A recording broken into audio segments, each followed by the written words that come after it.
गांव था ढोलकपुर, बाहर से खुशहाल, लेकिन एक डर हर किसी के दिल में दबा था। गांव के बीच खड़ा था एक सूखा बरगद, जिसे लोग कहते थे अभिशप्त दरख्त। कहते हैं पूर्णिमा की रात के बाद उसके नीचे हमेशा एक लाश मिलती है, और जिसने कातिल को देखने की कोशिश की वो भी अगली सुबह लाश बन जाता। गांव का रक्षक महाराज राइस्टा इस खामोशी को तोड़ना चाहता था। एक रात वो चुपके से पेड़ के पास जाकर छिप गया।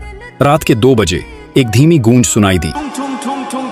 पेड़ की जड़ें कांपने लगीं और अगले ही पल पेड़ एक भयानक जीव में बदल गया। लाल आंखें, फटी फटी त्वचा और लकड़ी जैसे लंबे हाथ। वो जीव पास के घर का दरवाजा जोर से पीटने लगा। डर के मारे एक आदमी बाहर आया और एक ही वार में उसकी सांस थम गई। जीव लाश को खींचते हुए वापस पेड़ में समा गया और फिर सब कुछ सामान्य हो गया। सुबह भीड़ के बीच राइस्टा ने पेड़ से पूछा, तू कौन है? पेड़ के भीतर से टूटी फूटी आवाज आई, मैं हूं थारून साहूर। 100 साल पहले इस गांव में मेरी हत्या हुई थी। उन्होंने मुझे इसी पेड़ से उल्टा लटका कर मार डाला, सिर्फ इसलिए कि मैंने एक सच देख लिया था जिसे वो छुपाना चाहते थे। अब हर पूर्णिमा पर मैं एक इंसान को चुनकर उसकी खामोशी का हिसाब लेता हूँ। राइस्टा ने कहा, तेरे गुनहगार तो मर चुके हैं, मासूमों को क्यों मार रहा है?